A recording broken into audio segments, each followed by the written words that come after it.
လောကမှာတကယ်ရှိတဲ့မိန်းကလေးတစ်ယောက်ထက်လူသားတွေရဲ့မကောင်းမှုကိုသိလျက်နဲ့ကျူးလွန်ခြင်းနဲ့စိတ်ရိုင်းကိုရုပ်လုံးဖော်ပေးထားတယ်ကိုဘွားတစ်ခုလို့ယူဆတာပါဒီဇလန်းရဲ့အနှစ်သာရကိုပိုနီးစပ်စေတယ်သူ့ကဘာထဲမှာသူ့ရဲ့တာမန်မဟုတ်တဲ့စွမ်းရည်တွေကိုအပြစ်ကျူးလွန်မှသာမြင်ရလိမ့်မယ်ကျွန်တော်တို့ပရိသတ်တွေဟာဇလန်းတပုတ်စီရဲ့အဖြစ်ပြတွေတဲ့ဘယ်သူမှမမြင်ခြင်းနဲ့ဖုံးကွယ်ထားခြင်းနဲ့အမှန်တရားကိုမြင်နေမဲ့တတ်တည်အဖြစ်နန်နိုနဲ့အတူတူတပြိုင်နက်တည်ရှိရတဲ့ခံစားချက်အပေါ်အောင်တော့ထည့်ပြီးကြည့်ရတာမျိုးပါရှင်မေဟာနန်နိုဆိုတာနေရာတိုင်းမှာပေါ်လာနိုင်တယ်ထိုင်းမှာနေမဟုတ်ဂျပန်မှာလည်းပေါ်လာနိုင်တယ်မြန်မာမှာလည်းရှိနိုင်တယ်ကံကံဤအကျိုးစားနေရာတိုင်းမှာတက်ရောက်နိုင်တယ်မကောင်းမှုကံရှိတဲ့၍ဝန်ခံတတ်ဖို့သူကလိုက်နေမှာပဲသူနဲ့မဆိုင်တဲ့၍သူဟာကြောင်းပြောင်းလာတဲ့တာမန်ကြောင်းသူတယောက်ထားပါပဲဒါပေမဲ့သူကမကောင်းမှုမှန်သမျှကိုသိတယ်ဆိုတဲ့အတိုင်းသူ့ဘသူတောင်းတတယ်သူနဲ့ဘသူပတ်သက်ခြင်းလဲသူကဘသူကိုပတ်သက်ရမယ်ဒီပေါ်မူတည်ပြီးသူလှုပ်ရှားတယ်ရိုးမဟုတ်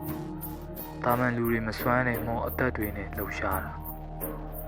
နန်းနူဆိုတာမသေးမျိုးသူတေးချင်းတရားကိုမခံစားရအောင်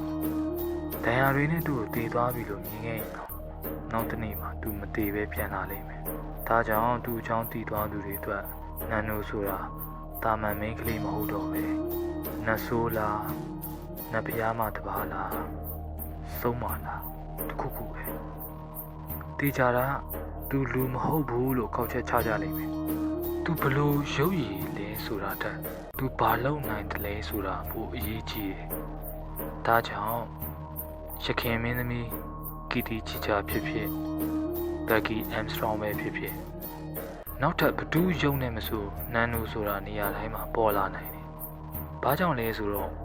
ကံကံဤအကျိုးစားနေရာတိုင်းမှာတက်ရောက်နိုင်လို့ပဲနန်နိုကဘာထဲမှာနန်နိုထပ်ပိုပြတ်သားတဲ့ယူရီဆိုတဲ့ဇာတ်ကောင်ကြံပါသေးတယ်